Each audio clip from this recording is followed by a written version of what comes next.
Editor em tela Antes de cheia, liberar aqui, galera, o prévia, evento, janela. quero falar com vocês que estamos no dia 6 de julho e temos aqui o nosso primeiro evento do dia. No segundo vídeo do dia estamos com o Chef Live primeiro, logo aqui com esse aqui, evento da PAX West 2025. Logo em seguida, às 5 da tarde, teremos Call of Duty. Será também nos próximos dias também. Play Então, button. bora lá. Pause button. Video progress. So how are you doing? It's PAX. How many people have been to a PAX before? Coming back, feel like coming home. All right, nice. so a lot of you, but not everyone. Who's here for the first time at PAX? That's Welcome. awesome. Welcome. I hope you're having a great time so far. We've been coming to PAX and giving talks for almost 10 years at this point, which is really humbling, but also, I hope, a testament to how special this community is. And indeed, that's a bit of what we hope to get to in our talk today. So really hope, especially for those of you who are first timers, that you make the most out of it and you also reflect not just on the awesome games, but the broader community and just how this maybe informs your relationship with games, more generally speaking. We're so happy that on a Friday of PAX, you would take an hour during lunchtime, no less, to be hanging out with Amanhã, us. se não me engano, That's teremos really cool. We evento take that focado really em seriously, so desenvolvedor. thank you for that. We're going to do our best to make it worth your time. Let me introduce us to you. I'm Aaron Suduko. This is my dear friend and colleague, Dan Hughes. We are video game analysts for a little online publication by the name of With a Terrible Fate. Any chance anyone has heard of us before? It's okay if you, okay, right on, a few. Awesome. That's awesome. As I said, PAX West in particular has a really special place in our heart, and we love the opportunity to come back. So seeing familiar faces in the crowd is always especially special to us. So thank you for that. But for those who don't know, we are dedicated as a publication just to working to analyze and better understand and appreciate the storytelling of video games. That's the one thing we do because we truly believe that these stories are not just distinctively valuable as narratives, but also that they can inform our understanding of ourselves, our communities, what it is to act beyond the boundaries of those games. We've been up to that for a decade in long-form written content, which you can find on withaterriblefate.com, podcasts, wherever you like to listen, convention lectures such as this, live-streamed adventures through games, studying them in a book club manner on Twitch, and similar sorts of Interpretive dance. What's that? Interpretive dance. Yeah, you know, anything you can think of. And if you can think of something that we don't do, just tell us, and we will try to find a way to do it. What are we up to today? Well, a lot of our talks focus on basically trying to make sense of a particular aspect of our own gaming experience that's puzzling to us, that we want to try to unravel so that we can better locate why it is that it matters to us and hopefully put it to better use in our further gaming adventures, whatever they may be. And so this is going to be a talk very much like that comes out of some experiences that we've been having over the last few years as we've been getting a little older as gamers. Certainly not the oldest gamers at PAX West, which is humbling and gratifying and makes us feel good, but we're starting to see some gray hairs. Maybe some of you are starting to see some gray hairs. We're seeing younger people at PAX, which is exciting, but makes us realize that we're no longer the younger people at PAX. And it turns out video game series are growing up with us. If you're an older gamer, you hopefully have had the benefit, the honor of growing up alongside these long-running series of games where new ones come out every few years. You're able to pick them up and play them and sort of locate who you are at the time as a person and as someone who has particular interests in games in line with that given moment in that series history. So we've been happening upon that quite a lot, and then earlier this year we happened upon it in a certain way with a certain game, didn't we, Dan? Yeah, so Elden Ring Night Reign came out, and we're big fans of Dark Souls and the Soulsborne series, and you played all of it. Yeah, and then it occurred to me, actually, most of our friendship consists in talking about the games we play, but come to think of it, we never actually talked about your experience with Night Reign. No, because I played it for about 10 minutes and decided I really didn't have a fun time with it, so I put it down and never came back to it. And why was it that you put it down for that reason, not having a good time with it? It just didn't speak to me as a Soulsborne kind of game, and I thought, I think I'll probably come back to this, and that moment never came. And so this is the experience that we want to home in on in this panel. And before that, just a little bit of housekeeping so that we can understand how this is going to go. In these talks, what we love to do is share with you, as I said, how we're thinking about particular experiences in gaming and why they matter for the full hour. But the reason that we do this and keep coming back and why we love PAX so much is to have conversations, because artwork is conversation with other people who are interested in these particular objects that you are as well. So we really want to talk to you all about this. The Q&A won't be in the room, so if you do want to have those sorts of conversations with us, we're just going to ask that you give us a moment to clear out at the end of the talk, and then we'll meet up just past the elevators. We've been told there's some nice empty space so that we can leave the room open for the next people presenting and make life easy for the enforcers. Why don't we give the enforcers a round of applause, by the way? They rock. None of this would be possible without them. Let's shout that out very appropriately. Something else, just so you know, I am very anal about spoilers in games and artwork myself. So in case that's something you're concerned about, we're going to be talking about the Final Fantasy series, the Legend of Zelda series, maybe a little bit about Hollow Knight, Darksiders, Okami. I think in terms of the generic understanding of spoilers, really Zelda is where you want to watch out for things. Conseguirem comprador ou sua liberdade própria, melhor dizendo. No offense taken if you want to leave and preserve your naive perspective on those games experiences. Just so you know. But we had a particular experience with Night Rain, as we were saying. We want to take a step back and think about why that was. Quite generally, because we think this happens with more than just Night Rain. Games, but we started out thinking about this puzzle. How do we relate our appreciation of a game to our appreciation of its series? Because the thought for me was something like this. You know, I played through all of Night Rain, like Dan was saying, and I felt that I could appreciate what it was doing. It was an experience that was coherent. I could get into it. At the end of the day, I felt like I had, done something of value in the game, and yet, in the back of my mind, it just didn't feel quite like a Soulsborne game, like you were saying, Dan. Dia 17, teremos o evento do Summer Game Fest. We may or may not experience little ticks like that throughout the presentation. But it's very easy once you have an experience like that against the backdrop of a series that you feel you understand quite well to jump from that experience of the game to an evaluative judgment, saying this feels like a good game, but it's not a real Soulsborne game. How many people thinking about series in general are familiar or have been in a conversation where someone's arguing about whether something is a real member of the series? That's not a real... Okay, good, this is great. Our hope in creating this was like, yes, this is a very general experience that we want to try to pin down and make more useful. So I'm glad that right off the bat we can relate to it. So our thought here was, first, it's just important to try to understand this generally, but something else interesting. Like I said, we've been growing up with these series, seeing them evolve around us, and interestingly, especially if you think there's some objective standard according to which a game is a real member of a series or not, opinions can kind of change on that over time. So we are old enough to have played Dark Souls 2 when it first came out. Some who are familiar with the series might remember sort of the cultural lore around this. When we played it around the time of Dark Souls 3 being out, we're like, oh man, that's not a real Dark Souls game. It's doing something that's interesting, but it's too much off the beaten path of the rest of the series.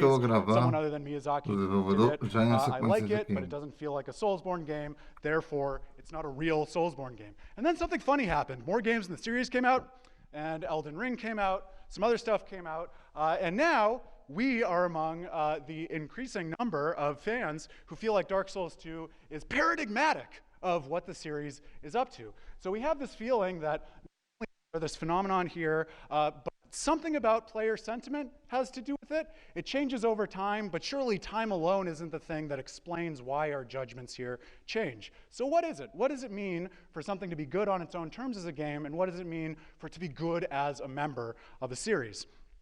By the way, as I was suggesting, this is not going to be relitigating the Dark Souls series or Soulsborne more generally, so if those aren't your jam, that's fine. We're not even going to spoil stuff about them. The suggestion is that, again, this is a quite general phenomenon, so I think you can run the exact same argument that we just made for how some people feel about Tears of the Kingdom. It's a really interesting playground and game to work through. Maybe it doesn't feel like a Zelda game, and therefore maybe it isn't a real Zelda game, and let's get into arguments about that. And by the way, the same stuff that we said about Dark Souls 2, you could apply to the changing communal perspective on the Wind Waker over time. I see some nodding, so this is good. We have some people who are old enough to live through this, like we were.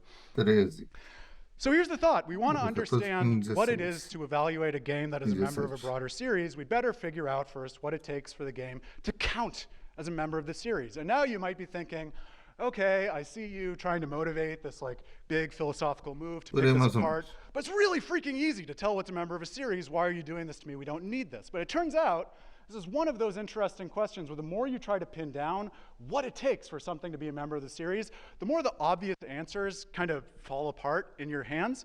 So you might think like, well, it's just a bunch of stuff that comes from the same creator. But a lot of these long-running series, like Zelda or indeed Soulsborne, like I pointed out with Dark Souls 2, change hands in terms of who's responsible for them over time, and indeed that's part of what makes them interesting. You might even think like, well, hey, this is obvious. Look for the same words in the title, like The Legend of Zelda before some subtitle. That'll do it. But it turns out a lot of things that we want to count as members of a series, like if you like Soulsborne games, a lot of people are inclined to think Elden Ring is a Soulsborne game, not an obvious connection with just the mere name there. And I have bad news for me if I decide to design a Legend of Zelda fanfic game. Just calling it The Legend of Zelda Aaron's Amazing Fanfic is not going to make members of the community recognize that as a member of the Legend of Zelda series. And indeed, not even having a single authorizing entity like a company say, yes, this is going to be a game in the series is going to work, because anyone who's familiar with the Zelda series, if you're a real fan, remembers what happened with the CDI games. And if you don't know the CDI games, it's because they were authorized by Nintendo and then later uniformly disavowed by fans and creators alike in the Zelda series. So I take that to be motivation for us to look for less obvious answers to what series membership consists in, to try to figure out why it is that we value these things and how it is we relate particular entries to them. What we're going to do in this talk is give you basically two toolkits for how you can think about that. One which centers the meaning of player self-expression in what it is to identify games in a series quite foundationally, and the other that centers what it is to understand games as this kind of historical artifact where the creation of them is itself a story that you can relate to in different ways. And then we're going to step back and suggest that maybe, just maybe, these alternate toolkits are useful ways of moving forward in more productive, positive conversations about games of the sort I hope you have many during PAX West and similar cons like this in the future, especially if this is your first time. So, I'm a first, this is my toolkit. What I'm going to suggest to you, giving away the ending right off the bat, is that in a deep sense, the most basic understanding of what it is for a game to be a member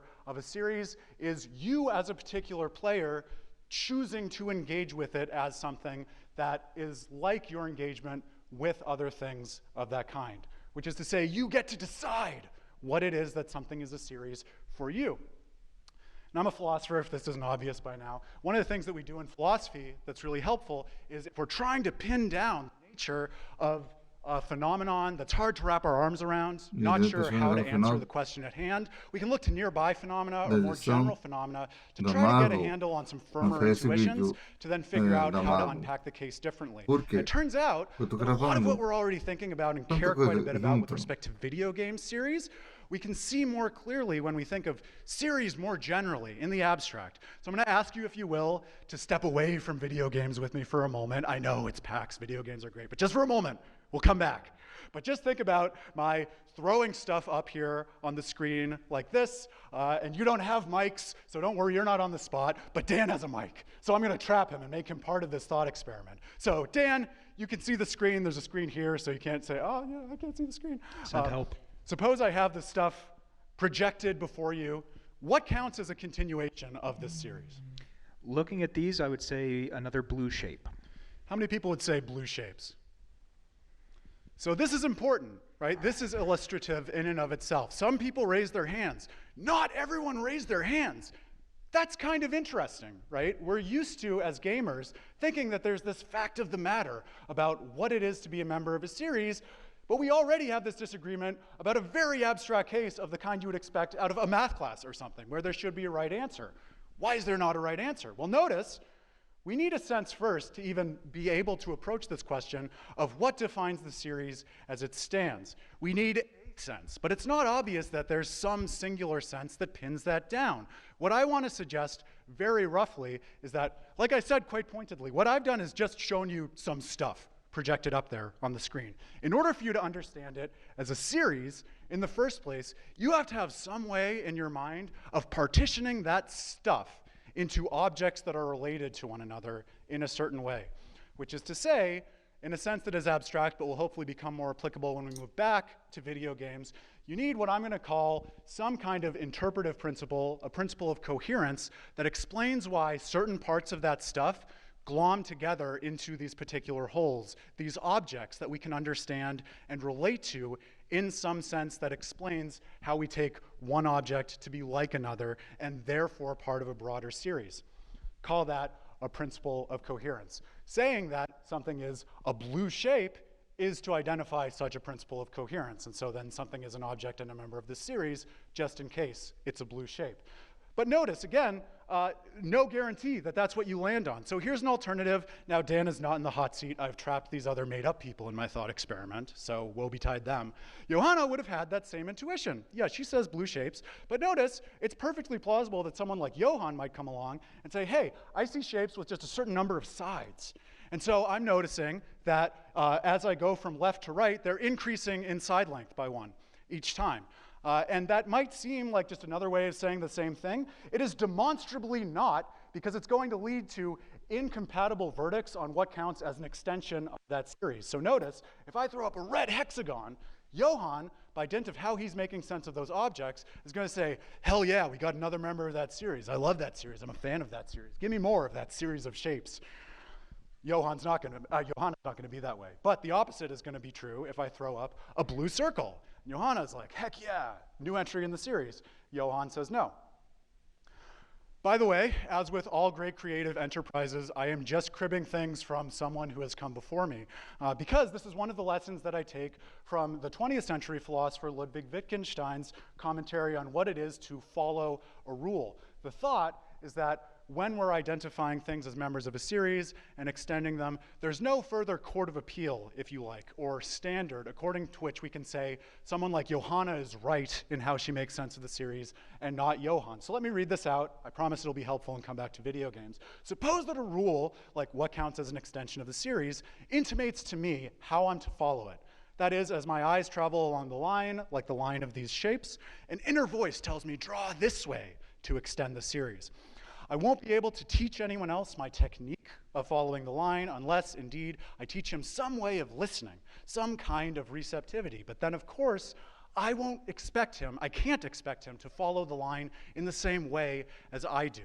Now, one of the lessons is what we just saw. You can't expect to settle on the same principle of coherence that explains these objects in series membership as someone else. But another principle is going to help us pivot back to video games. This thought that maybe there is a way in which I can understand what it means for me to be receptive to one particular principle of coherence that explains how I interact with these objects rather than another. Maybe not anything deep when it comes to geometric shapes, but maybe if we think about video games as these narrative, thematically loaded systems of things that we can do, maybe there are ways of appealing to facts about our action or agency that can help us understand how it ties up with our value and the reasons why we play these games. So that's the hope. Dan, I got heady. How am I doing? Great. It's all good. Okay. So I do have a question. So yeah. I'm with you on the coherence idea. So we've got these series. We've got Johan, Johanna, blue shapes all the way. But I do want to see this kind of applied to video games, because let's say like Johan has an idea of a series, right. And he's saying, well, I see a video game from a very particular point of view, and this is how I've come to understand what this series means to me. Let's kind of dive into that. The good idea. And since you're Team Johanna, let's subject poor Johan, because no one loves Johan, to further thought experiments. He continues to be trapped in my slides. But things are going to get better for him because we get to expose him to games called The Legend of Zelda for the first time. And now I'm going to add a pedantic note because, again, what is at issue is what it takes for something to be a member of a series. So I might gloss this as talking about Legend of Zelda games in order to build up the argument here. You should hear that as games that have the words The Legend of Zelda in their title. But with that in mind, let's suppose we give Johan his first Zelda game, Ocarina of Time. He sits down and plays it. Let's just ask, what does it take for Johan to make sense of his experience there? Quite generally understood, back to the level of just stuff that Johan sees, or in this case, practically experiences. Well, I want to suggest he's still going to have to appeal to coherence, some kind of way of making sense of what he's doing as interacting with something, with this game. And there's a clue. There might be many ways of making sense with that Yeah, particular Brasil. box or cartridge, whatever. Insofar as what Johan is Então, da doing is parte playing a flash, game, we have some rules for what dos counts as a eventos que principle of tiver coherence. depois da If you parte think flash, that aí eu vou there are some trazer. things that just have to be true of a game, like there's got to be a goal, there's something that he's working towards, O something that resultado he needs dela to achieve. 2025 And notice what I just baked in there already. There's a player, and insofar as someone e is a player of a também game, if what Johan's really doing and experiencing do this as an 2026 object até is chegar playing a a- game, até o then it had momento, better come out that o último whatever it evento is he's doing in relation to it, it's all do momento. explicable in terms of aiming towards that goal. That's what it is to play a game. So this is a thought that we have some guardrails now on what it is for Johan to do not ano. interpret the A game parte in a se vai narrative todos os sense eventos que even, ele tiver but no just to canal make dela, sense of what he's doing as 2026. some coherent experience and relation between him and an object. But now I want to bolt on a little bit of narrative content to that. This is optional because remember, there are many ways to play games, and many people have a lot of fun and find a lot of value in games beyond just their stories. We care about the storytelling of games. So let's spot us the assumption that Johan is like us, interested in making sense of the story. It's still going to be a game.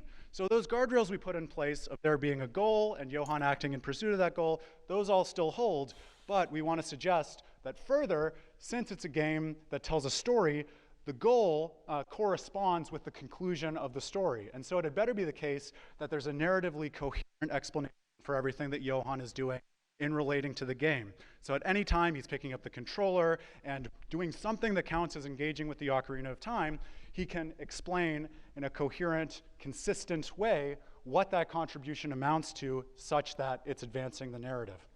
That still gives Johan a lot of interpretive freedom, like we saw with the broader series example of the shapes, but it gives him kind of a method for making sense of his activity in the game as he goes through it. And as with a lot of philosophical concepts, this is easiest to see when you notice some friction where it's not working. So let's examine a case of dissonance. Suppose Johan's working through the game.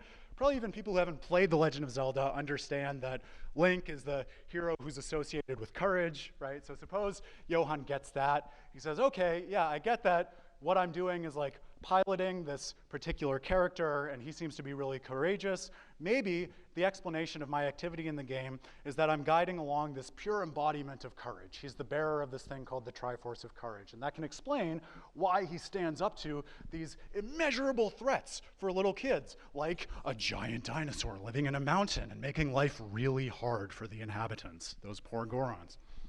But then suppose Johan gets a little further in the game and he discovers these iconic enemies called the Re-Dead. And it turns out that the canonical thing that Re-Deads do is paralyze Link with fear when they shriek at him if they notice him.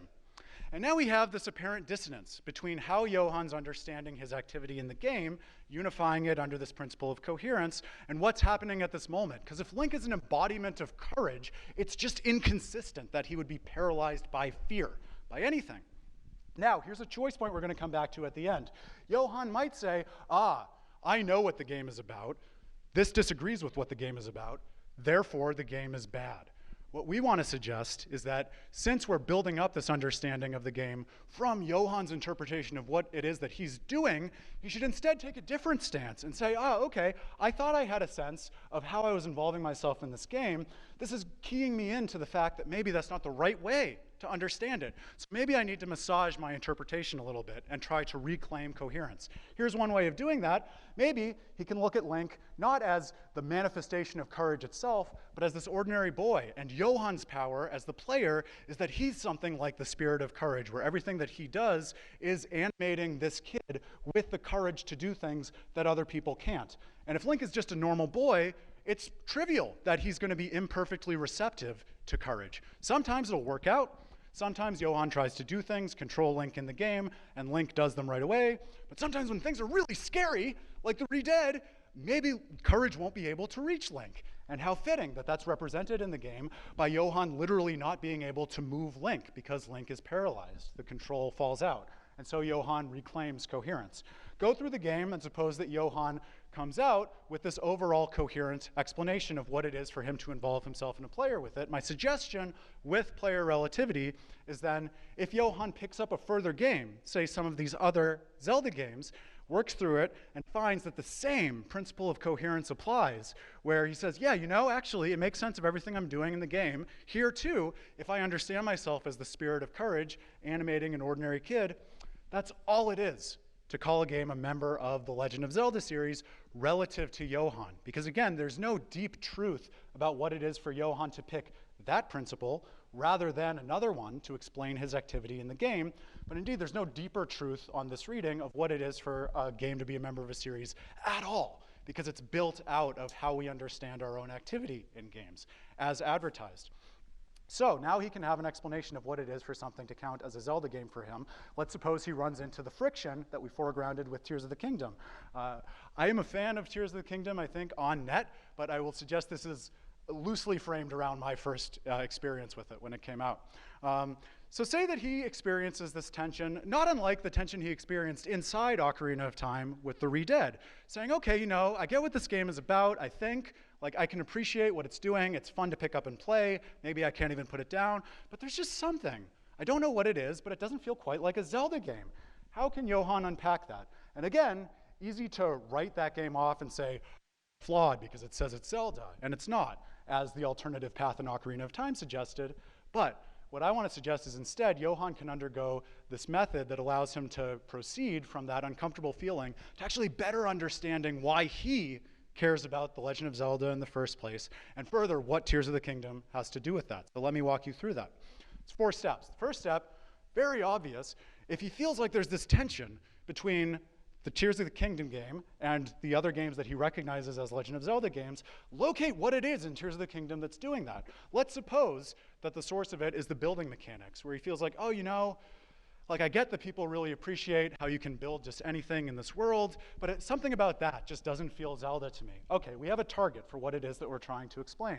How is that not like the other Zelda games? So now, Johann has to turn back to the games that he does recognize as Zelda and say, okay, why is it that this particular aspect of Tears of the Kingdom is conflicting with it?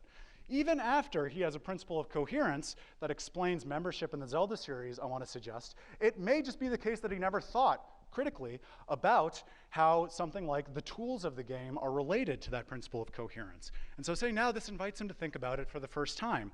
So, oh, you know, come to think of it, it seems like all the tools that Link has in other Zelda games are something like keys to obvious locks, where as soon as I get a new tool in a dungeon, say the hookshot for those who are in the know, immediately everything clicks into place in terms of how it is that I'm supposed to use that to solve puzzles and make progress. I see, you know, circular metal thing mounted on the wall or the ceiling, and I know what to do, and there's one way to do it, and it's using this tool. In contrast, the tools of Tears of the Kingdom are much more freeform, focused on creating a bunch of different things, noticing novel puzzles, and figuring out cool and interesting ways to solve them, as all of the great content on YouTube, for instance, will attest to.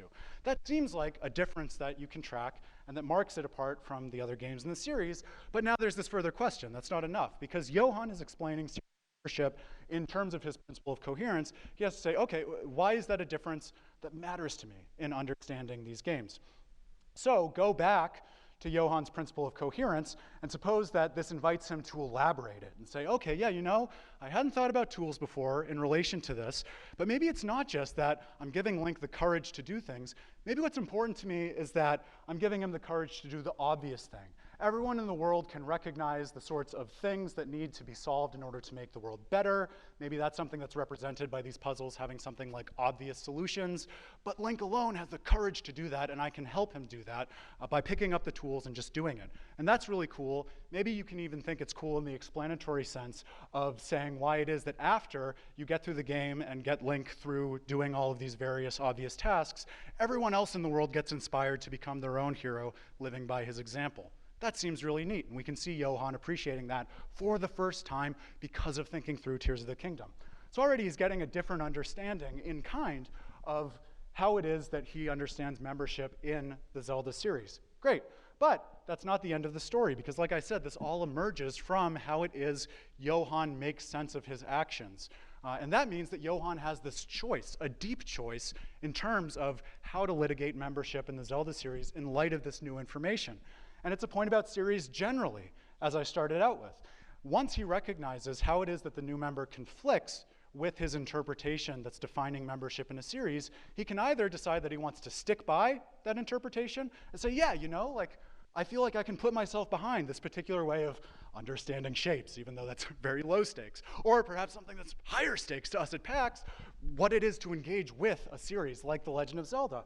Or he can feel inspired by the differences in this new object to undertake a revision in his interpretation and say, okay, actually, I want to now have a principle of interpretation, a principle of coherence that welcomes in this new member and changes how it is that I engage with games such that they're a member of this series.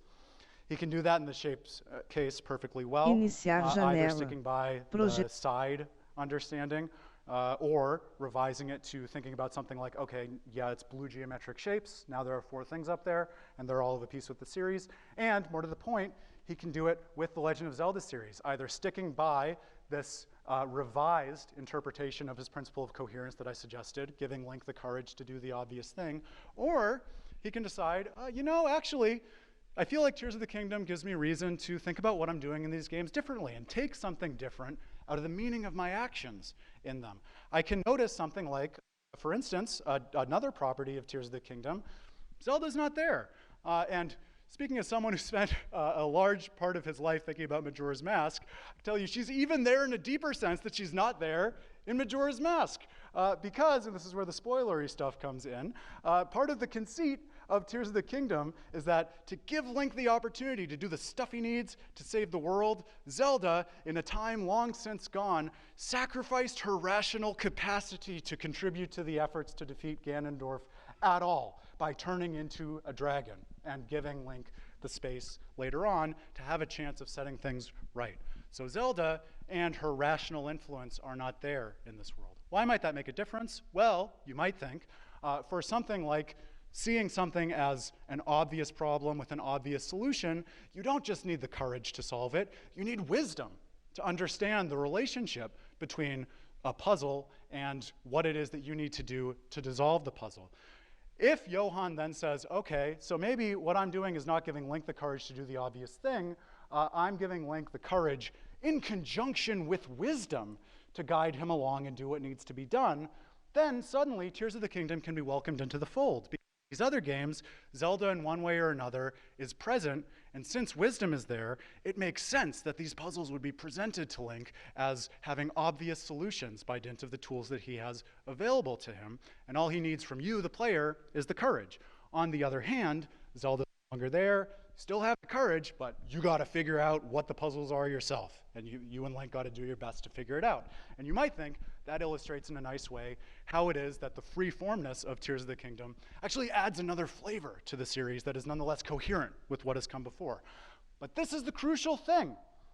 As we said in the case of shapes, there's no further court of appeal or rule or norm or however you want to call it that says which of these choices Johann ought to make or which is better. It's just up to how it is that he wants to make sense of his involvement with games that he takes to be characteristically Legend of Zelda. And this is what I really like about this idea, especially nowadays in series where not only are the series long-running, but we have the good fortune of creators coming into the gaming fold and being inspired by other games.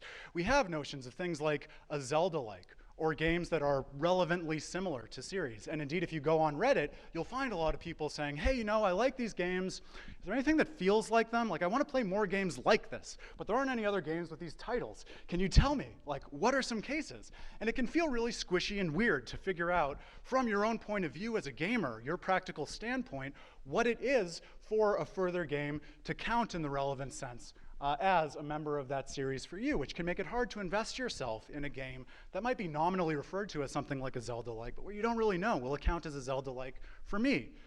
Now suddenly, we have a better explanatory base for what it is, not just for something to be Zelda-like simpliciter, but for it to be Zelda-like relative to Johann, where whichever way he goes with that principle of coherence, once he's got it, he can extend his Zelda series just in the same way he did when he was playing other games that had the words The Legend of Zelda in the title. So it might come out that other games popularly referred to as Zelda-like in one way or another satisfy that condition for Johann. Maybe he picks up something like Darksiders or Hollow Knight, who's excited for the fact that Silksong is finally coming out? Oh my God, it's like Christmas came Já, early. mas That's gonna get já late. saiu, ainda está no Um, PlayStation. After 7 years.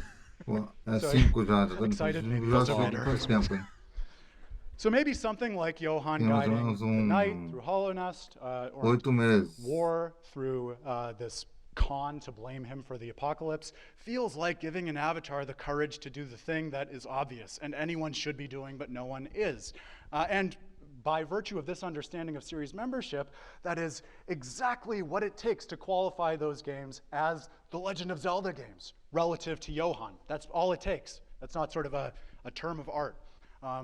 And some Zelda-like games that people might call Zelda-like will definitively fall outside the series. So if Johan stays with his interpretation of giving Link the courage to do the obvious thing, Tears of the Kingdom will just definitively not be a Zelda game for him. That's all that takes. But also maybe something like Okami, lauded as one of the most Zelda-like games in recent history, and a game that I love personally, by the way, might not seem like a case where you're giving the avatar the courage to do the obvious thing, because you might think that's a really tortured and inconsistent way of describing what you're doing when you're piloting the avatar dog of the goddess of the sun, I suggest.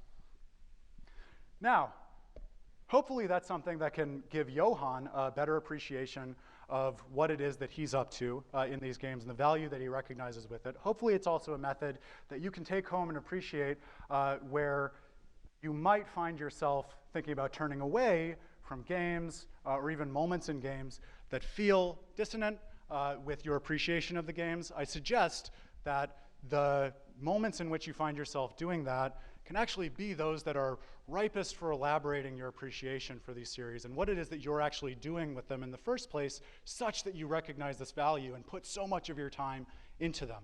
By the way, you might still hope, and I'm going to double back for one moment because my clicker was misbehaving. You might still hope at the end of all this that the method might be something that vindicates some absolute conception of what it is to call something a member of the series. I suggest, and this will tee up what Dan is thinking about, that you can still do this, but the force of it is going to be different. So if I'm talking about the Legend of Zelda series simpliciter, which is just to say not indexed to any particular player, maybe what I'm interested in is not my experience with the game, which is covered by the player relative meaning, but something more like the history of how the artifacts were brought about, the artifacts of those particular works of art, and how it is that people have engaged with them generally over the years. And to that point about general engagement, if you want to think about some sort of abstract object like the series in and of itself, you might think, well, one way to do that on the player relative meaning is just to sum all of our different player relative series and look at how it is that they relate to each other. Because you might still want there to be some special role for the words The Legend of Zelda, or more to the point, the character Link or something, in your understanding of what the Legend of Zelda series is. You might say, well, one way to actually have better conversations with each other on that basis is to just look at games that feature Link or have the words The Legend of Zelda in their name as a starting point, and then look at all of those different player relative series that spawn off of our engagements with those first games. Because in that kind of situation, we can still talk about the games and adjudicate our different experiences with them, but the understanding is that that general understanding is necessarily built out of our individual playthroughs and conceptions of our activity within those games, which means that there's just no coherent way of expressing your understanding of the games that lords that understanding over others as some kind of objective prescriptive value of the games.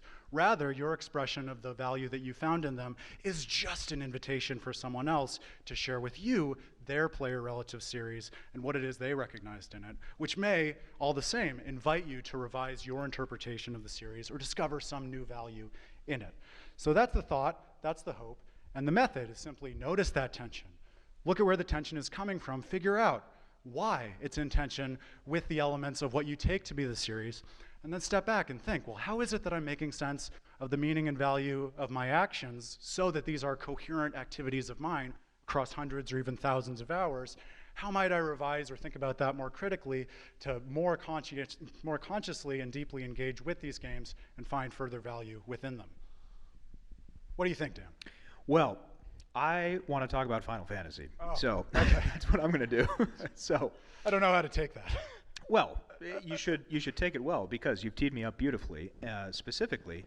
So Aaron and I have been doing these panels for a very long time now. He mentioned up top about 10 years, right? So often when we put these together, I worry that when I Eles come vão up with my descendo, então section of the provavelmente slides, they também. won't cohere or indeed cohese to what he's talking about. But today, when he mentioned Johan and his experience with Tears of the Kingdom, I thought, oh, that's me, but with Final Fantasy XIII specifically. So you can see this real picture of me in my stand up there. This is my experience for the past 15 years with the video game Final Fantasy XIII. I really don't like it. And you might, and that's fine, and I'm going to get back to that, but I have had a really fraught history with this game because I love Final Fantasy as a series. I love pretty much every title in it, bar this one. And this is a problem Perdão, for me galera. because it really sticks in my craw for a number of reasons that I'm going to discuss with you here today, because the doors are locked and you can't leave now. Lembrando, às 5 da tarde So, temos Call of Duty. Here are my problems with Final Fantasy XIII that I've struggled with over the past decade and a half. Estamos na Well, I classificatória could have been para having a o child or something. torneio Um, em Paris. So first, to me, the story of Final Fantasy XIII feels almost like a parody of Então, Final lembrando Fantasy stories. Not so much in that it's making que fun of depois do dia Final Fantasy, but 15 in para that frente it feels temos very rushed. The story feels like it's taking kind of terms and ideas and just kind of barreling through them esse in a way that it feels like torneio. it's not doing justice to its own story. It feels melodramatic in that sense, and the characters, to me, O do feel médico, very senão teria one note vindo if antes. they have a note at all. I think that I want to be very clear about something. RPGs are very linear. I think we need to address this. I'm tired of people saying that RPGs are linear as if that's a bad thing. They are. Let's just all agree with that. They have choices in them sometimes, and that's awesome, but they're linear. Come on now. So that said, I think that Final Fantasy XIII is linear in a way that feels kind of boxy and trapping. RPG And I'm seeing some nods, so I'm glad I don't não é go crazy in bom that sendo regard. linear. And it's the História. first time a Final Fantasy game has ever made me say, this doesn't feel like Final Fantasy to me.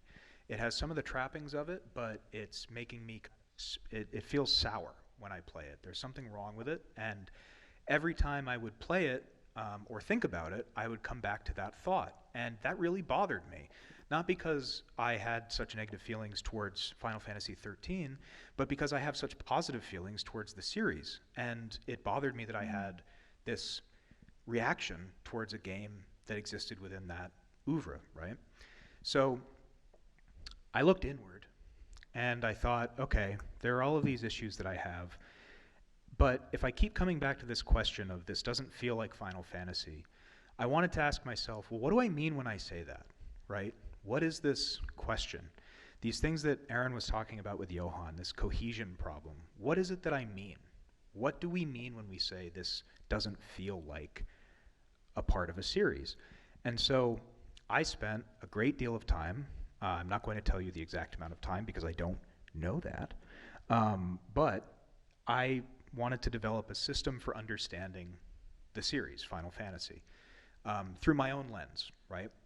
I didn't set out to solve it, definitively for everybody, just for myself. And I wanted to come up with criteria from each game that I thought represented what the series as a whole was. So narrative themes, character tropes, perspectives that the creators would come at it with, and different foci that those creators came to. And what I really realized over doing kind of years of this, playing through the games over and over again and kind of developing this, is that what I found really rewarding about going through the Final Fantasy series was that I really appreciated how the creative teams changed over time and how the different creators were approaching these stories and kind of putting themselves into it. And so what I was really asking myself when I said what makes me or us say this isn't an X game is I was asking, like, what makes it a X game in the first place, right? Like, why am I saying this is a Final Fantasy game versus this doesn't feel like a Final Fantasy game? So I'm going to warn you, I've I've done a lot of thinking about this. I'm not going to do it all here in front of you today. You said you weren't going to say how long you've spent on it. Well, but, listen. I mean, thousands of years. You've been It's talking been- with me about this. In for my own thousands of mind, years. it's been, we've talked a lot about mind prisons in this presentation, strangely. So, in my own mind prison, it's been so many years. But yeah, genuinely, I mean, since Final Fantasy 13 came out, so what was that, like 09, something? Thousands of years. Yeah, we're very old. But I do want to say, if you would like to hear my very intense thoughts on this, go to our site, seek me out. I do have lots of thoughts. But I'm going to give you a condensed version. Specifically, I call it kind of the Final Fantasy Ages theory. So I came up with this just kind of thinking about it in terms of comic books, right? How do we look at comic books since they've been around for so long? And often, I'm sure everybody's heard of like different comic book ages, right? The Golden Age, the Silver Age, things like this, right? I'm seeing a lot of nods. Yeah, and maybe you can help me though, because all Yeah. I know about comic books, I've learned from you. So, and I never In my quite know ramblings. which properties are being tracked by which ages. So, Sure. what should I have in my mind for each of these? So there's a few caveats I want to go through. One, when you hear the Golden Age, the Silver Age, things like this, it's not often done in terms of valuation. It's not like saying the old stuff is the best stuff. This is, especially for my purposes here today, what I want to say is that it's more of a time frame for when creators were involved with certain things, right? So when I talk about the Golden Age of Final Fantasy, I'm particularly talking about when it was the original creators who were talking about Final Fantasy and setting up foundational tropes and things that the series would then talk about in the future, right?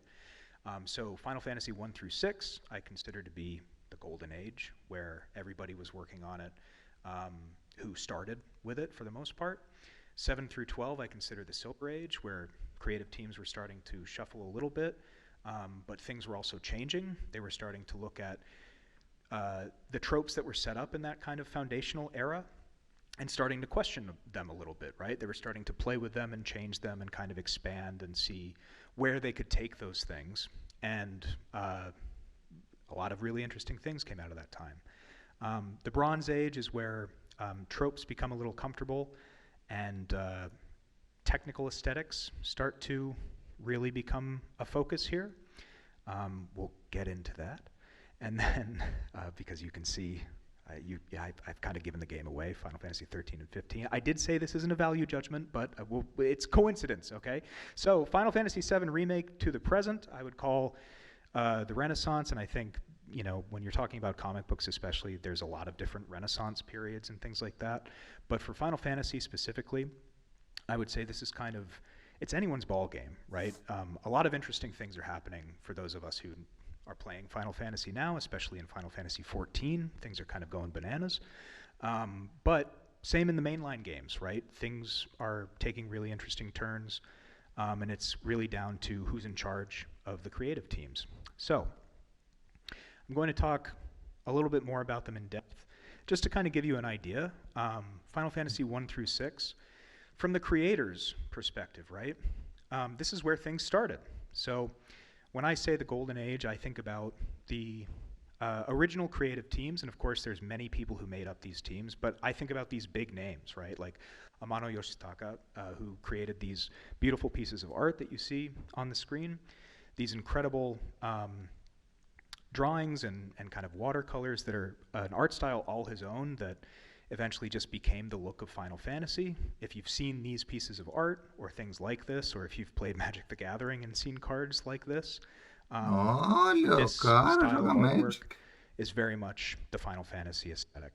Uematsu Nobuo and his music, beautiful orchestrations that set leitmotifs for years to come in the Final Fantasy series. He orchestrated these beautiful pieces that were then brought into chiptune and 8-bit Você devia music falar com os caras, né, pra arrumar esse Nintendo algoritmo, né, Entertainment filho? System and the Super Nintendo and all of that. And then Sakuguchi Hironobu. So for those of you who don't know, the reason it's called Final Fantasy is because Square, I see some people smiling, because Square at the time was going to go bankrupt if they didn't have a hit. So the powers that be went to Sakaguchi and his team and said, make A something Square successful or we vai will à not have quebra se money. não tem uma And so bomba. Final Fantasy was born. Um jogo And so, to bomba. me, Jogo que this is a explode. time of these big ideas, Nada positivo, claro. Não huge uma bomba thematic, ruim, uma bomba boa. grand romantic ideas. Romantic not in the sense of love, but in this kind of, romance, big emotions, bombast, right? These huge things that needed to literally save a company, but bore out these incredible ideas. Moving into the Silver Age, we see that the aesthetic changes are kind of moving with the software. 3D enters in, graphical changes come up, Square becomes Squaresoft, becomes Square Enix. They kind of become known for this graphical rendering. They're the industry standard for a lot of it. The orchestral scoring of Uematsu becomes actual orchestral scoring. CDs can fit it instead of just becoming MIDI and chiptune and stuff like that. Questionable localization in Final Fantasy VII especially, but then that moves over into full voice acting on Final Fantasy X. Listen to my story. That's the very amazing first line of that game. And the scope continues to be grand and continues to be romantic, but changes from these huge ideas into kind of personal philosophy, right? Religious ideas, O King personal stories, já father and son joguei dynamics, pouquinho. lots of different important kind of personal ideas, nihilism, all of these great things that are kind of being teased out of the original ideas that were being explored in those first few games. Now, this is the point that I am going to remind you that I do not like Final Fantasy XIII. And it's because at this time, I start to have problems with these games, right? And I want to be very clear. This is an amazing time for Final Fantasy in a lot of ways. Aesthetically, beautiful. These games are amazing to look at. The graphical rendering is amazing. The gameplay is very fun. A lot of the old guard creative team has retired, gone on to other things. They're no longer at Square Enix. Things are changing hands. The games are changing. The priorities are changing. That's why I refer to this as the Bronze Age. Things are kind of simmering, right? I also feel that narrative focus is changing quite a bit. It's not so much on the romantic bombast of the old days. It's kind of taking a backseat to the aesthetic, kind of technical showcases that are happening. That said, the exception that kind of proves the rule, to me anyway, is Final Fantasy XIV, which at this time is having a catastrophic destruction and then a meteoric re-rise. And it plays to both the nostalgic people who love the old Final Fantasy games and is doing incredible new things, right? So it's a weird time for Final Fantasy, but the mainline games seem to be taking a back seat to a lot of different experimentation that the creative teams are doing. And then we have Final Fantasy VII Remake to the present with 16 and the expansions that have come later in 14. Just really interesting stuff going on here for anybody who's kept up with these games. The most important, I think, that I want to really touch on, Final Fantasy is being made by people who grew up playing Final Fantasy. That's cool, right? It's old enough that that's happening. Just like comic books are being written by people who have only grown up reading comic books and seeing comic book movies. It's a really interesting world to be in that Final Fantasy is that old. So, with all of that being said, I did all this work. I looked into all of these creators. I looked into the history of Final Fantasy. Do I like Final Fantasy 13? No, I don't. I still don't. But I appreciate it more. I really do. I want to be honest with you. I still really don't like this series of games for a lot of personal reasons that I'm sure somebody will come up to me afterwards to talk about. That's fine. And listen, I want to be very clear. Mas é muito longo. Everybody has a first Final Fantasy game. And this might have been yours. It was mine, actually. It was Aaron's. I will never take that away from you. I will never say that you are wrong for liking this game, right? That is not my point in being up here. I desperately wanted to like this. And so I did all of this work to do it. And I appreciate it now, right? Because I know what happened to get to this point. And I think that that's really the point in me telling you all of this, right? I developed this whole schema to try to figure out what's going on here. And to me, that's really valuable, that I can talk to somebody about it. And I know more about this game than I ever would have if I just said that I hated it, right? So that's, And I think that at the end of the day, I want to kind of talk about this last Julia, thing here, what's it there? which is I made this comparison to comic books. And I want to say Superman turns 87 years old this year. Final Fantasy turns 38. So we're talking about long-running series. I like Superman. I've not read all of Superman. And if you say that you have, you're lying to me. But you might like Superman, right? I like Final Fantasy a lot. I've played most of it, but I haven't played all of it, right? On a long enough timeline, series are going to be good and bad, right? And there's going to be things that you like and don't like. Now that might seem like a long way for me to get to that realization that there's some stuff I don't like, but I really grew a deeper appreciation for this thing that I love by doing all of that. And I think that it's really valuable to take the time to do that, especially if you're sticking with something in your craw for 15 years, like, God, I really don't like that thing. Why do I keep thinking about it, right? So with that, I invite you to do this with anything that you like to. And so in our last few minutes, let's take a step back, and we want to, frankly, just wish you well onto the rest of your journey through PAX and hopefully beyond that by thinking more generally about these two pillars that we suggest undergird how it is that we've been thinking about the practice of evaluating different games and their relationship with underlying series. Because we think that approached in useful ways that focus what it is that you're trying to get out of them and discovering new things to get out of them with other gamers, this can be some of the best involvement that you can have with these games, and indeed justify why we don't just commit so much of our time, but really put so much of our identities behind these practical works of art. And it's useful, I think, before we get into those pillars of charity and conversation, to have a comparison class to what it is that we're doing. And I'll say, as Dan was saying, hedging his remarks on 13, Game Informer was formative for me. I can still dig up my old physical copies of those magazines that had so much love for games. So this is not a dig at the franchise of Game Informer in general, but I think it really is illustrative. As I looked up in preparing for this panel examples of articles talking about evaluating different series. This came right up for Zelda. Look at the title, Ranking Every Legend of Zelda Game. So that's how this analysis of the series is presented. You go 2 paragraphs in and find out, turns out, by the author's lights, not every member of the series, as you might understand it, is going to be presented, just something that the author refers to as the core members of the series. Leave it as an exercise to the viewer at this point, for all we've said, to think about what core membership of a series, according to this author, consists in. And then you get to the 3rd paragraph, and you find out that one of the things that the author hopes you get out of this is a sense of which of these games are worth playing. So this is a presentation of the series as something that is objective, that the author has an authoritative standpoint on, and that by coming to understand this person's authoritative standpoint, you can discover whether you will find value in these games.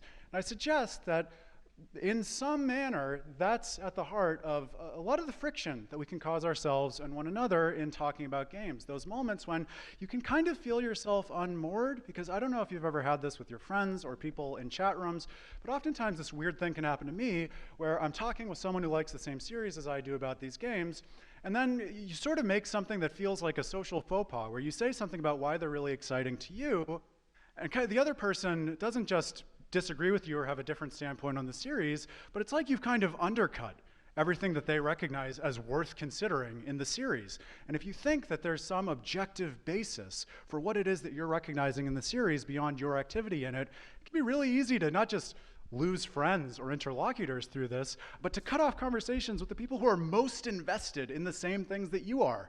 That seems like a pretty bad result. And so we want to suggest, as you go forth and think about your further gaming adventures and what you're up to at PAX, these 2 other principles to hold in your mind. One is charity. It's at the heart of all good philosophy, it turns out, and I think probably all good interpersonal relationships. And one way of thinking about it in this practical mode of engagement with games that we've presented is really just locating the best version possible of something that you're engaging with before you decide how you feel about it. In the case of a game, supposing that it's telling a story and trying to make a certain meaning out of what it's presenting to you, where part of what it's presenting are your own actions, You might think, hey, it's worth my time to find the best possible expression this game has to offer of the meaning of all the time that I put into it before I decide how I feel about it. And only once I have a sense of what it's coherently saying about what I'm up to, can I then decide, okay, in the best lights I can put this game and what I did in, how do I feel about that? And maybe it's still okay to decide with some games, you know, I can appreciate, I can understand what it's trying to say about my actions, not my favorite thing. But if we turn away from a game every time we experience something that we just trigger finger call ludonarrative dissonance, or something that's just, you know, a game unrelated to the series that we love with a Zelda skin on it or something, we just won't make any progress towards recognizing the value in these things that we clearly value so much. And the other part is conversation, right? Because as much as I joked about kind of turning inwardly and looking at all of these Final Fantasy games, I love talking about it with everybody, right? And I think that the best part of doing that is gaining a deeper appreciation for why other people like other things. So it's a really important part to not keep that a secret and say, hey, this is why I like this thing, and try to kind of get the other person in on it, because that only just deepens your appreciation for it. And so PAX old heads like us know this already, but newbies, as a way of welcoming you as we close this panel, take our word for it, and then don't take our word for it, go and see for yourselves. One of the really cool things about not just video game cons, but PAX West in particular, is that I really believe when it comes to the community that comes here time after time, part of why it is they do it and why it's worth coming back is that these two pillars undergird everything that we're up to as we play these demos, find new gamers, discover new games, and discover new games to play and value to locate in our favorite games already. So go and enjoy that. Go and have a great time at PAX, no matter how long you're here. And we hope that you found some value in this panel as well, and that you can go and do likewise in your further gaming journeys. Thank you, everybody. Have a great time. If you would like to chat with us, we're just going to take a few minutes to pack up here and go Next in clear the room. 19, Find us, LDAK making our way Bona to del the other side Close of the button. elevators for some free space. But thank you. Please have a great PAX. Pause, play, button. Bom, Video. galera, esse foi a nossa apresentação do PAX West dia de hoje. Lembrando, amanhã, acho que eu vou trazer o evento que eu quero trazer do Summer Game Fest, porque temos o GTA, né, que já saiu no dia 25, então quero trazer de alguns eventos. Então, é ruim por um lado e bom por outro. Por que ruim? Ruim porque atraso informação e já passou. Então, e eu não gosto disso, mas é o que tem que fazer. Muito obrigado por me acompanhar. Até amanhã com mais eventos da PAX West. Do Summer Game Fest amanhã. Amanhã também temos Summer Game Fest. E daqui a pouquinho temos Call of Duty. Eu conto com seu apoio em todo momento. Abraço. Valeu, falou. Eu fui. Até o próximo vídeo. Iniciar janela. Pesquisar. Fixado. Rádio Marquitos OBS. Rádio OBS. Proprietário. Interromper.